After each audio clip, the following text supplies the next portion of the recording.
She carried them in a galvanized washtub with the handles worn smooth, 200 toads jostling and blinking in the September light, and she walked them down the gravel path toward the old glass house at the back of the property, while 3 men from the co-op leaned on the fence and watched her do it. The toads made a sound like wet gravel being turned over slowly. She did not hurry. She set the tub down at the greenhouse door, and she looked at the animals inside it for a long moment before she reached in with her bare hands and began lifting them out in 2s and 3s and setting them loose onto the packed earth between the seedling tables, where they scattered into the shadows and the damp in the corners. And the men at the fence began to laugh in that easy way men laugh when they are certain of something. Her name was Delphine Aubrey Cormier, and she was 23 years old, and she had come back to Vesson Parish in the low green corner of southern Louisiana with no plan that anyone could name, which was the first thing they held against her and would not be the last. The greenhouse she had just filled with amphibians had belonged to her great-uncle, and it had stood empty and mostly broken for the better part of 9 years, its panes furred with algae, its ridgeline sagging like the spine of an old mule. And now she had put toads in it. The men laughed because there was nothing else to do with a thing that made so little sense. Toads, they said. She's growing toads. If you have ever been told that what you have in your hands isn't worth much, do me a small favor before we go on. Tap that like button so this story reaches somebody who needs to hear it today, and leave a comment telling me the name of your town, your city, wherever you happen to be sitting right now, because I read them, and because I like knowing where in the world these stories travel. Say it plain, just your city, so I know you were here. And now let me take you back to that greenhouse and the girl with dirt already dark under her nails, because what those men at the fence were laughing about would, within 2 short years, be the only thing standing between Vesson Parish and ruin. She had grown up in the parish, and then she had left it, the way most of them left it, on a bus with 1 bag, chasing something that turned out to be smaller than it looked from a distance. She had worked in a plant nursery outside Baton Rouge for 3 years, watering other people's stock and learning the names of things, and she had been good at it in the quiet way of a person who notices what plants are telling you before they say it out loud. Then her great-uncle Odell Thibodeau died in the spring, alone in the little cypress house at the end of Marnier Road, and because there was no one else who wanted it, the land came to her. 40 acres of sandy loam gone half to weeds, a house that leaned, a barn with a caved shoulder, and that ruined greenhouse standing at the tree line like a lantern somebody had forgotten to blow out. She came for the funeral, and she simply did not leave. That was all. She could not have told you why, and when people asked, she said nothing, which they took for foolishness, and which was in fact the opposite.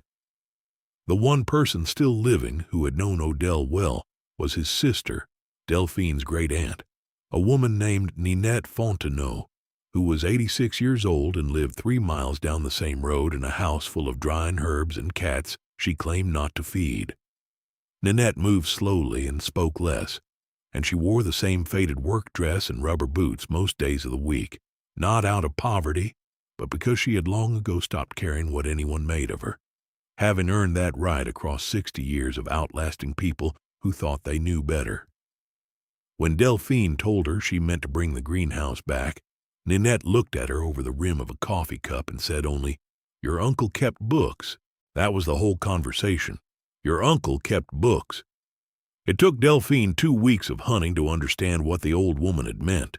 She found them at last in a tin trunk in the barn, under a canvas tarp gone stiff with age, a stack of ledgers bound in cracked leather, each one filled cover to cover in Odell Thibodeau's small slanting hand. They were not account books, though she had expected columns of dollars. They were records of the land. Rainfall by the week going back 40 years, frost dates, the behavior of insects, which crops failed in which corner of which field and why.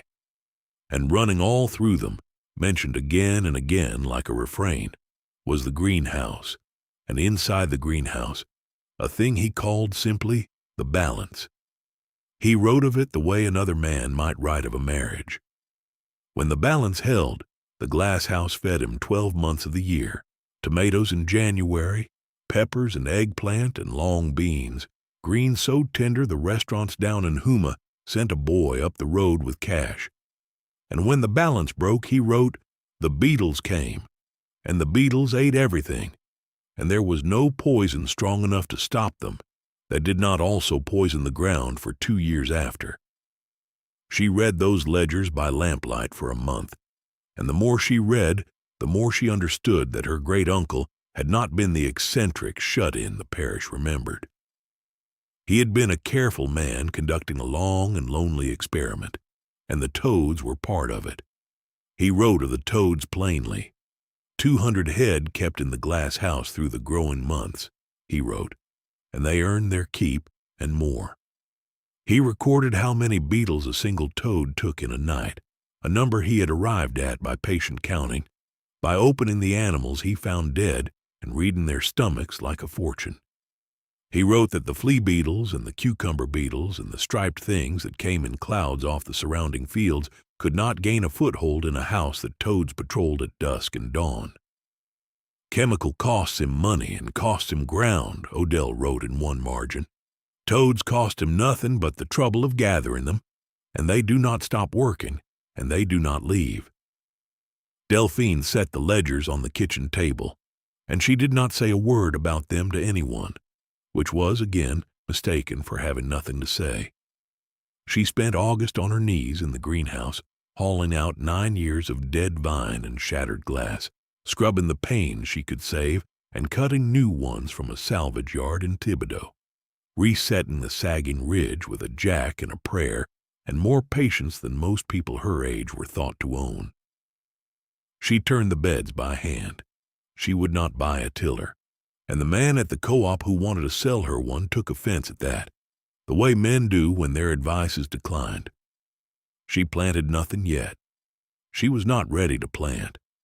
First she needed the workers her uncle had described, and so in September, when the toads gathered thick and singing in the drainage ditches after the warm rains, she went out at night with a headlamp and that galvanized washtub, and she caught them by hand, one at a time, over the course of 11 nights, until she had counted 200 exactly, the same number Odell had kept, no more and no less, because she trusted his number more than she trusted her own guessing.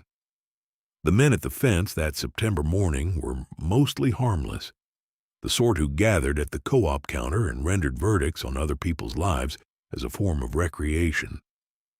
But one of them was not harmless, or rather, he was harmful in the ordinary way that certainty is harmful.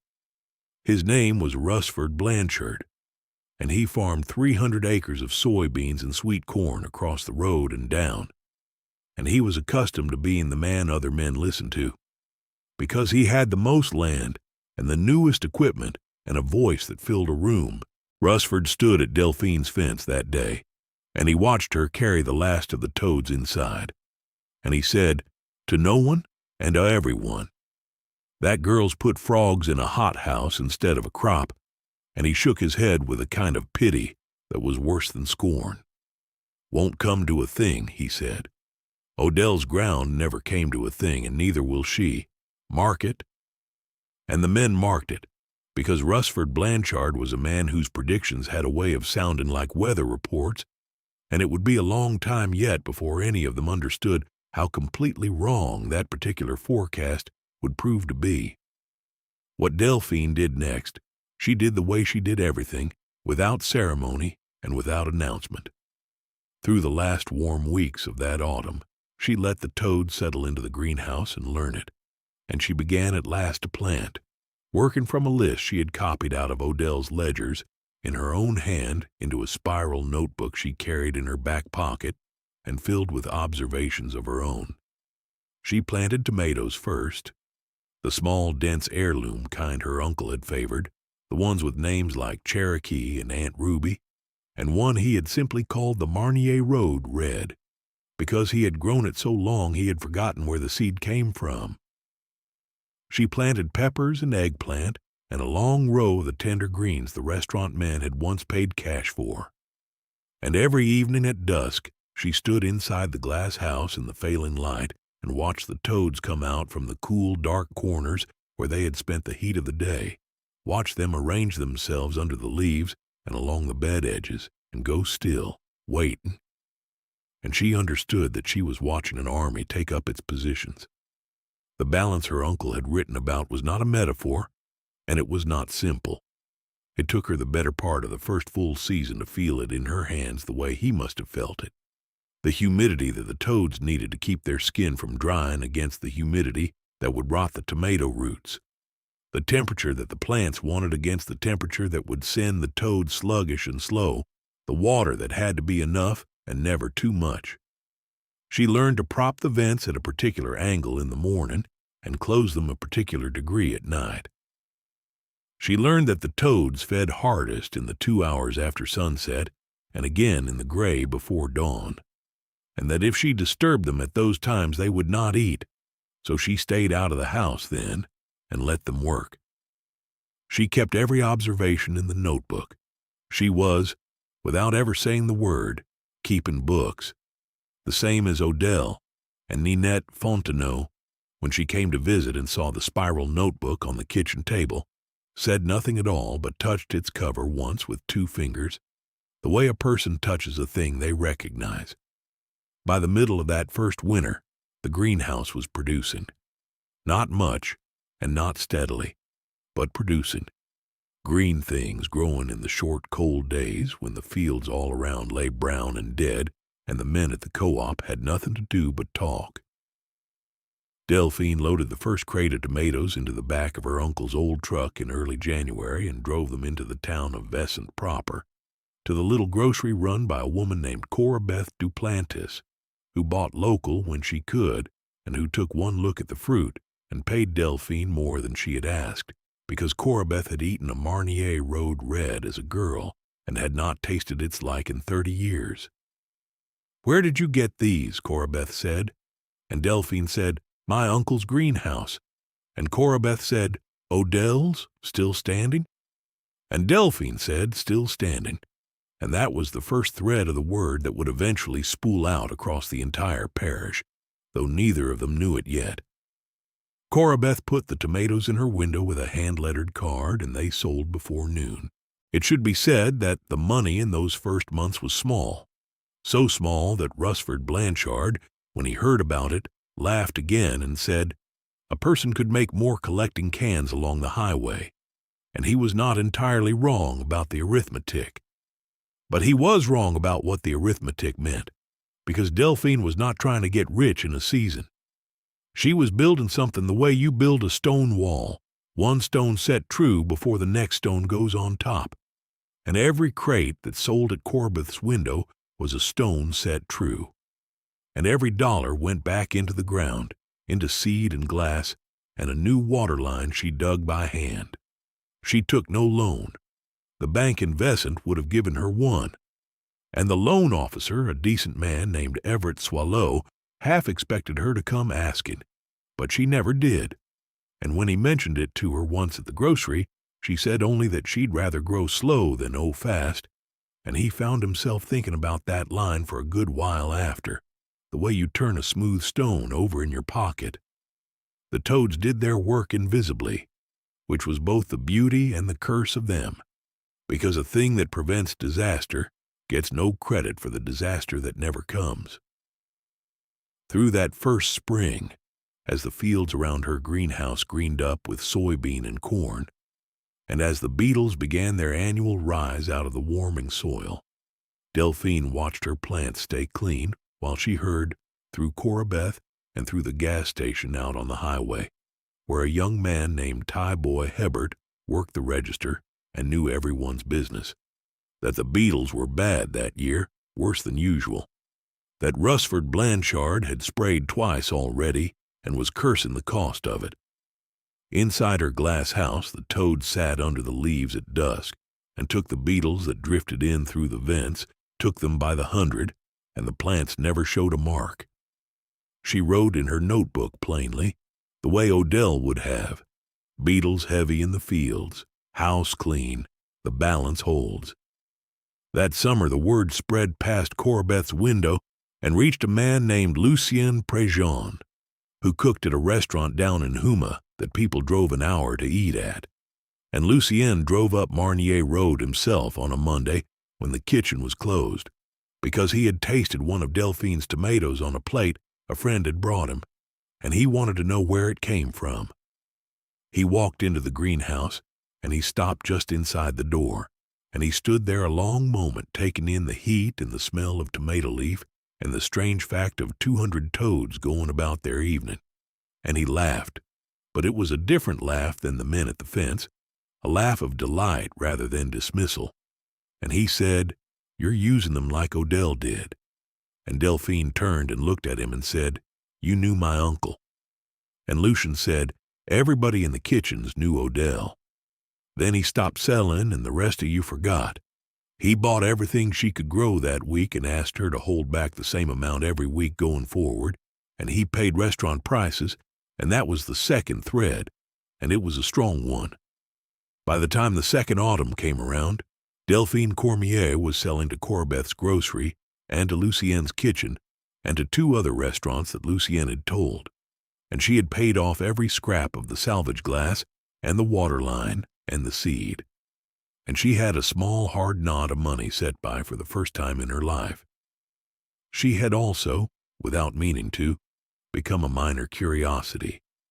The Toad Girl, they called her at the co-op, and it was not entirely kind, but it was no longer entirely cruel either, because the money, however small, was real, and real money has a way of changing a laugh into a squint. Rusford Blanchard held his position longest of anyone. "It's a novelty," he said. "City chefs pay for novelties, won't last."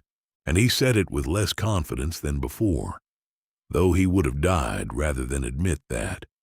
And around him the other men had gone quiet, because they were beginning to do the arithmetic differently than he was, beginning to notice that the Toad Girl's 40 weedy acres had produced income 12 months running, while their own big fields lay dead and costly through the winter. Then came the third spring, and with it came the thing that Odell Thibodeau had written about in his ledgers in a hand that seemed, when Delphine reread those pages later, almost like a warning left for her specifically across the years. It began with the weather.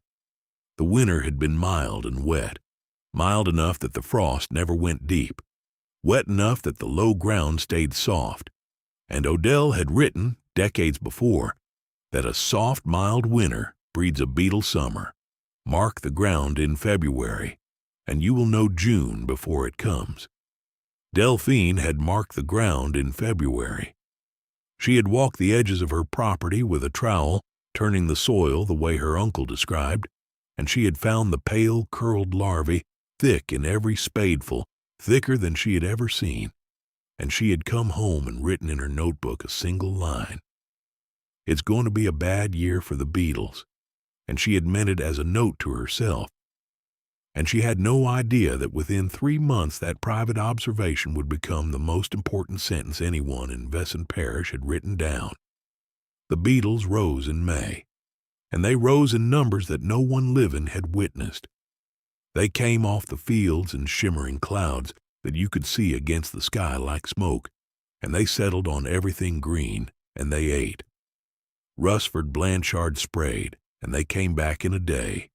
He sprayed again, a stronger mix, and they thinned for a week and then returned, and the poison had burned the edges of his own corn and done nothing lasting to the beetles, because the beetles were too many and had bred resistance in the soft, warm ground exactly as Odell had described, in a passage Delphine had read by lamplight 2 winters before and had underlined without fully knowing why.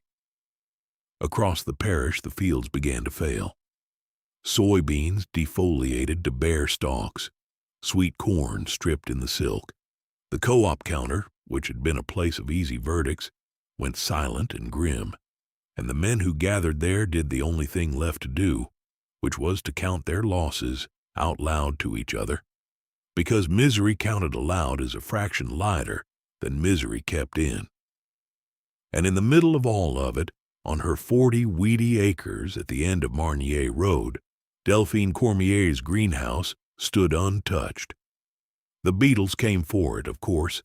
They drifted in through the propped vents in the cool of morning by the hundreds and the thousands, more of them than had ever come before, and the 200 toads met them the way an army meets a charge, and they ate and they ate, and Delphine, watching at dusk from just inside the door, saw the toads grow heavy and slow with feeding and still keep at it, saw them position themselves at the vents themselves as if they understood where the enemy entered, and she stood in the humid green dark and felt something she did not have a word for, a thing halfway between grief and triumph, because her uncle had written it all down and no one had listened, and here it was coming true in glass.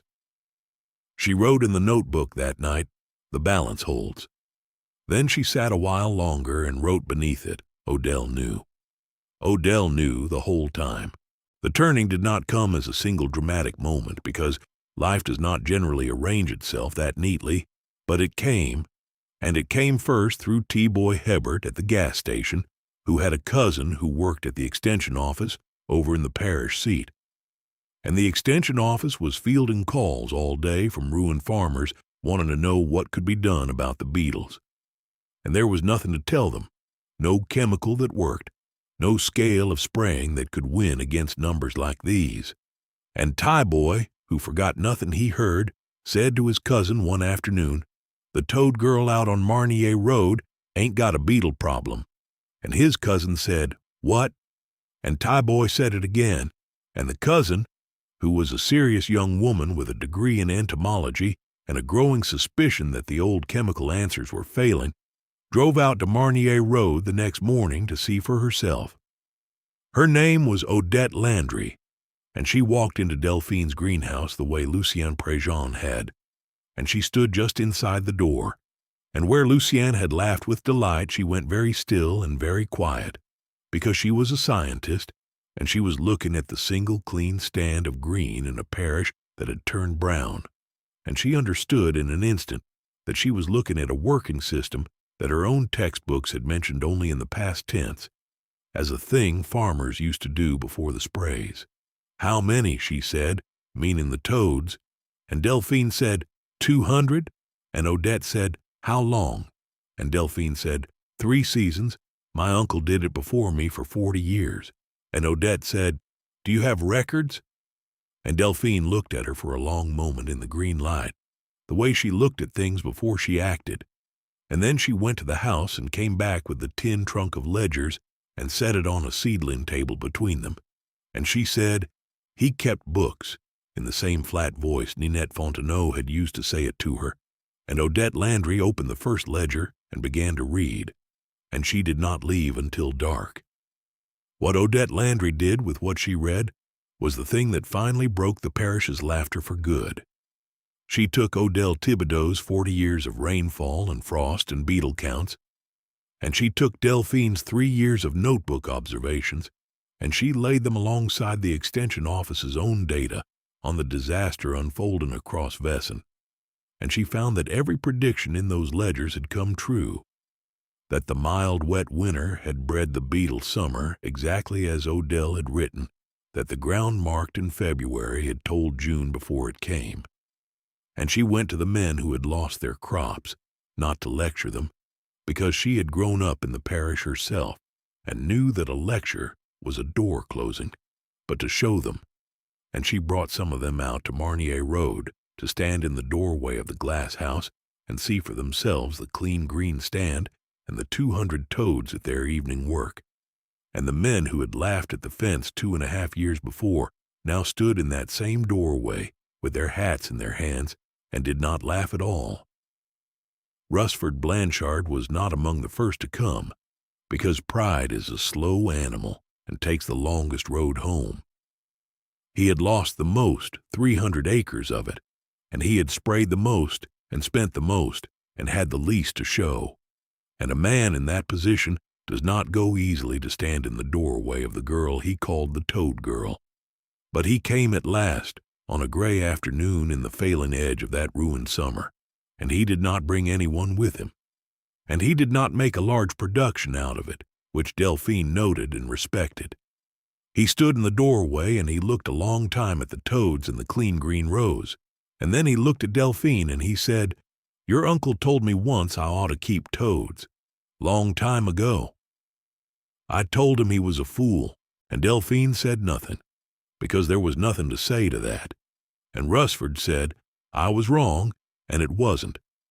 And he left it there, 3 words and a fragment, which from a man like Rusford Blanchard was a speech longer than most men's confessions, and he turned and walked back to his truck, and something in the parish shifted that day that would not shift back. The following winter, Odette Landry arranged for Delphine to speak at the extension office, though speak was not quite the word, because Delphine did not make speeches. She stood at the front of a room full of the same men who had rendered verdicts on her at the co-op counter, and she set Odell's tin trunk on the table, and she opened her spiral notebook, and she told them, plainly and without hurry, how the balance worked, how many toads to how much glass, how to catch them in the wet nights of September, how to prop the vents and read the February ground. She did not sell anything, and she did not oversell it. And she said more than once, "This is not mine. My uncle worked it out over 40 years, and I only wrote down what he already knew." And the men, who had come expecting either a huckster or a fool, found themselves listening to something older and steadier than either. And by spring there were toads in 6 greenhouses across Vesson Parish, and by the following year there were toads in 20. And the extension office had begun quietly telling farmers in 3 neighboring parishes about the woman on Marnier Road and the ledgers her uncle kept. Ninette Fontenot lived long enough to see the beginning of it, which was a mercy, though she never made anything of it, because making things of things was not her way. She came to the greenhouse one evening late in that 4th year, moving slower than ever, her rubber boots on the packed earth between the seedling tables, and she stood and watched the toads emerge into the dusk the way she had watched 1,000 dusks.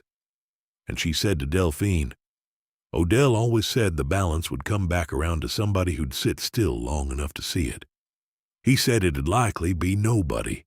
And Delphine said it was almost nobody, and Ninette said, but it wasn't. And the 2 of them stood there in the green dark, not saying anything else, because everything worth saying had been said in 6 words. And the toads went about their ancient work between their feet.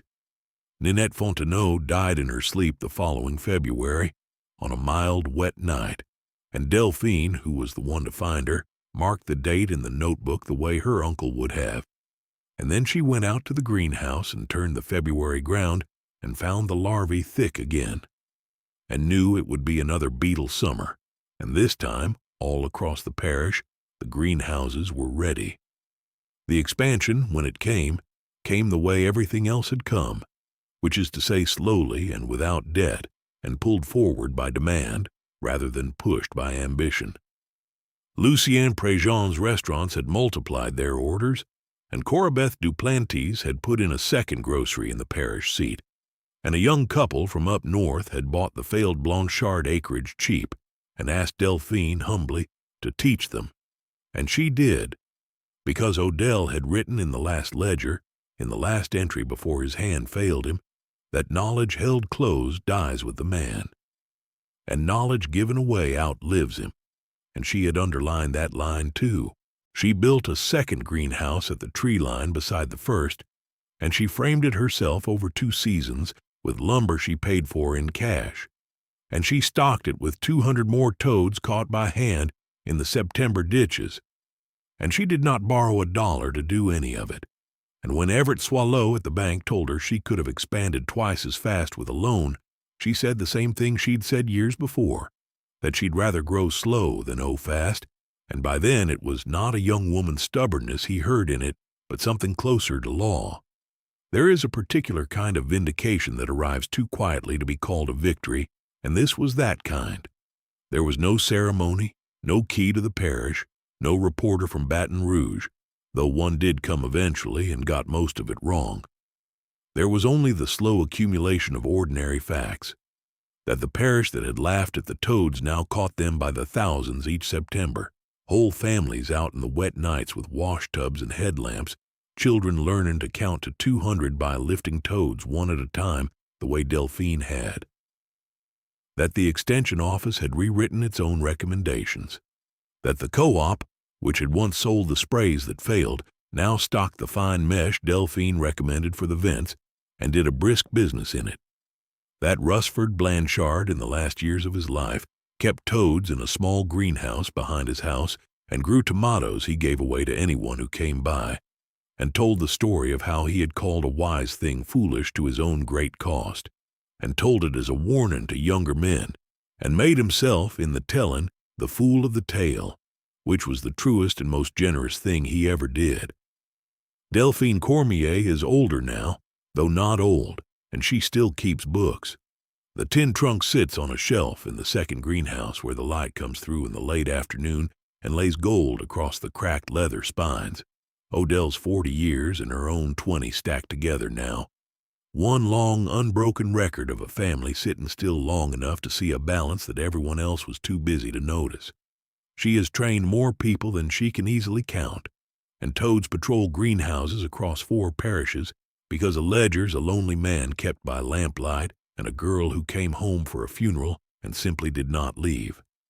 On September nights she still goes out to the ditches herself with the same galvanized wash tub, its handles worn smoother now, and she catches them by hand, one at a time, in the warm rain and the dark, and she carries them down the gravel path to the glass house at the tree line, and she sets them loose onto the packed earth between the seedling tables, and there is no one at the fence anymore to laugh, because everyone already knows, and no one has made the whole thing ordinary, which is the fate of every truth that wins.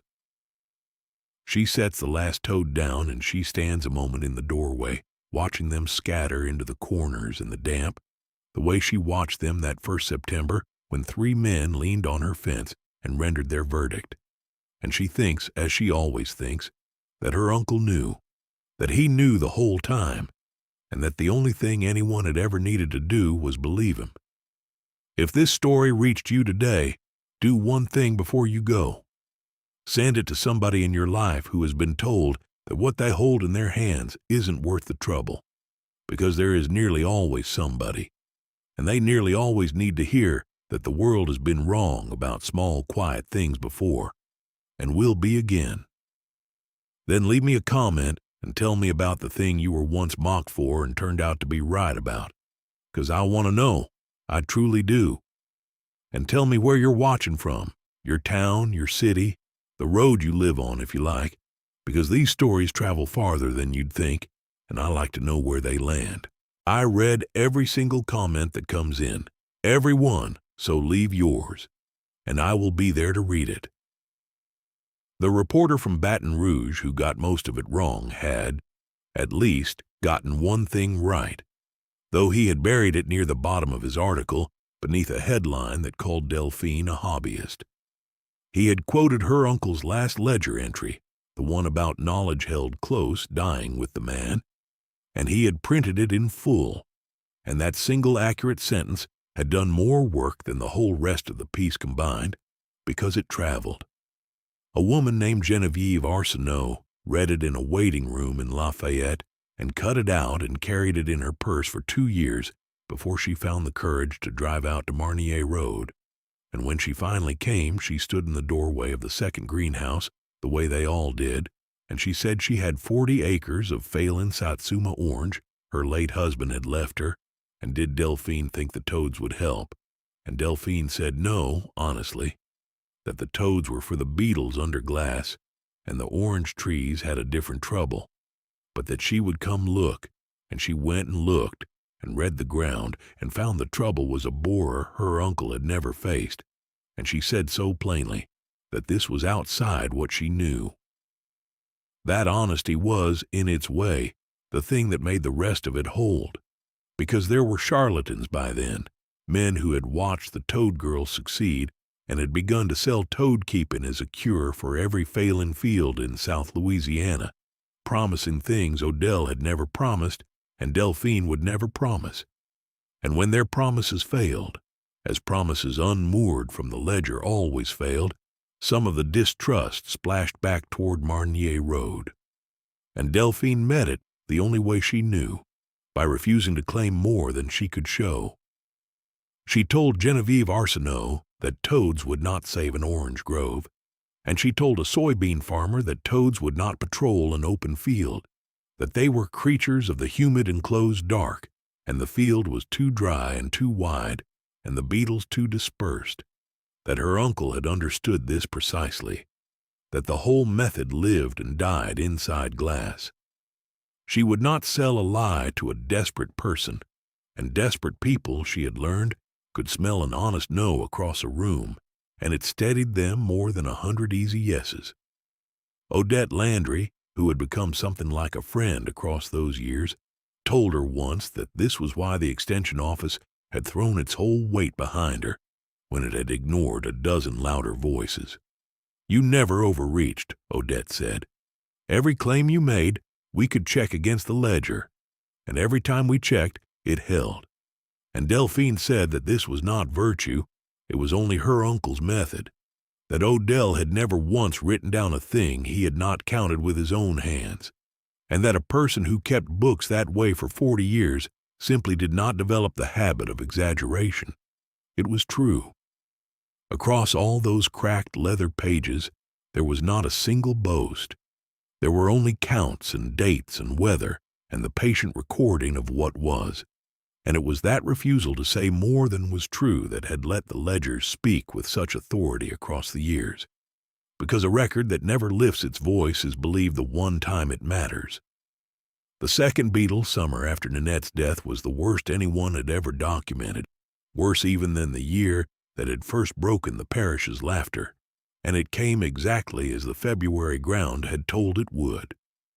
But by then, there were toads in 26 greenhouses across Vesant, and toads in 9 more across the parish line, and the difference showed itself in a way that no argument ever could have. The open fields suffered, as they always would, because the field was not a place the method could reach, but every household that kept a glass house ate through that summer and sold through it, and the small local economy of tomatoes and peppers and tender greens that had grown up quietly around Delphine's example carried families through a season that would once have ruined them. "A man who keeps a greenhouse full of toads does not get rich," Odell had written, "but he does not starve, and he does not spray poison into his own well, and he sleeps at night in a beetle year." That entry, too, had come true in 26 kitchens across the parish, and it had come true so quietly that most of the people it saved would have been hard-pressed to say they had been saved at all. Delphine turned 30 that autumn, or somewhere near it. She had stopped marking her own birthdays in the notebook years before, reserving the pages for the land, and she marked instead the things the land marked.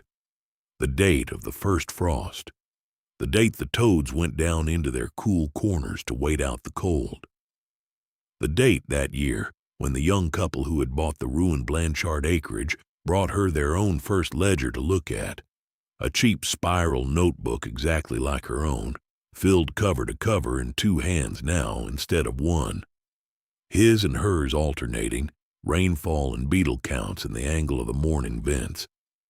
She read it at the kitchen table with a coffee going cold beside her, and she touched its cover once with 2 fingers when she was done, the way Ninette Fontenot had touched hers, and she said only, "You're keeping books," and the young woman's face did something complicated and grateful, because she had come for a verdict and had received instead an inheritance. That was the shape the thing took as it spread, not a business and not a movement, but an inheritance, passed the way Odell had passed it to Delphine, which is to say sideways and quietly, and mostly in the form of a habit rather than a lesson. Keep the count, mark the ground, say no more than you can show, grow slow.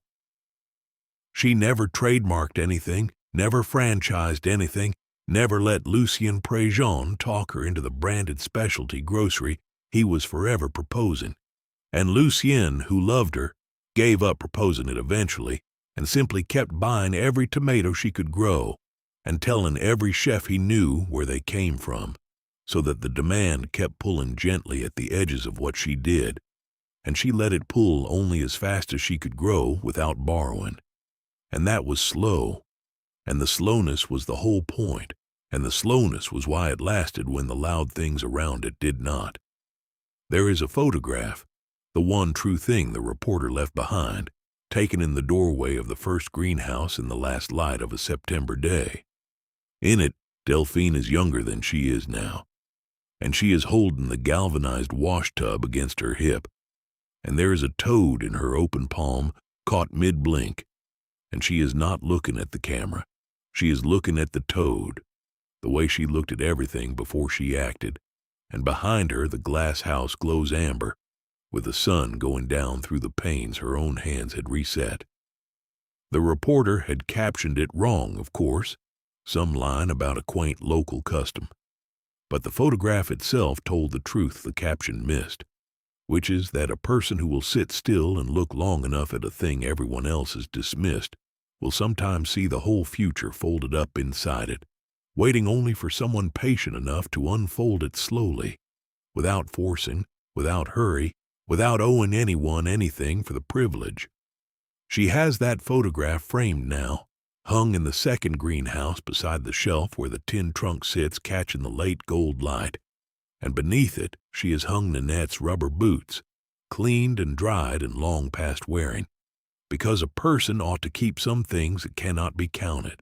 And on the nights when the work is done and the toads are at their evening business, and the parish is quiet all around her, she sometimes takes down the oldest ledger and reads a few pages of Odell's small slanting hand by lamplight, not looking for anything in particular, just keeping him company across the years, the way he had kept her company before she ever knew his face, and she thinks about how close it all came to being nothing.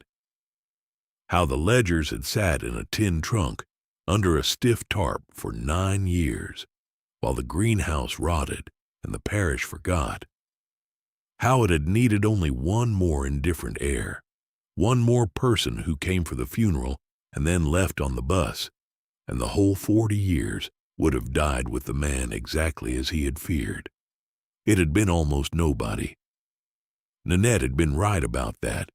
It had been almost nobody, and it was only the thinnest accident of a girl with no plan who could not say why she stayed. And she has come to believe that most saved things are saved by that same thin accident, by somebody who lingered when leaving would have been sensible, who looked when looking away was easier, who kept the count. Nobody asked them to keep. The toads themselves live only a few years, and so the 200 she set loose that first September are long dead now, generations of them, their descendants patrolling the glass in their place. And this, too, is written in the notebook. The toads turn over like everything turns over, keep catching them in the wet September nights, and the house will never want for them. She caught this year's replacements herself, as she does every year, one at a time in the warm rain with the wash tub against her hip, and she carried them down the gravel path in the dark, and there was, as there is now every September, a small crowd waiting at her fence, not to laugh but to learn. Families with their own wash tubs and headlamps, children who had counted to 200 a dozen times, the young couple from the old Blanchard place, Odette Landry with a graduate student in tow, all of them gathered to watch the toad girl who was not a girl anymore, set loose the workers that had wiped out nothing less than the ruin the beetles had promised. And she stood in the doorway with the last toad in her open palm, and she looked at it a long moment before she set it down. And then she set it down, and it scattered into the damp with the others. And she said, to no one and to everyone, the way Rusford Blanchard had once said his verdict, at that same fence the balance holds, and this time everybody nodded, because everybody knew.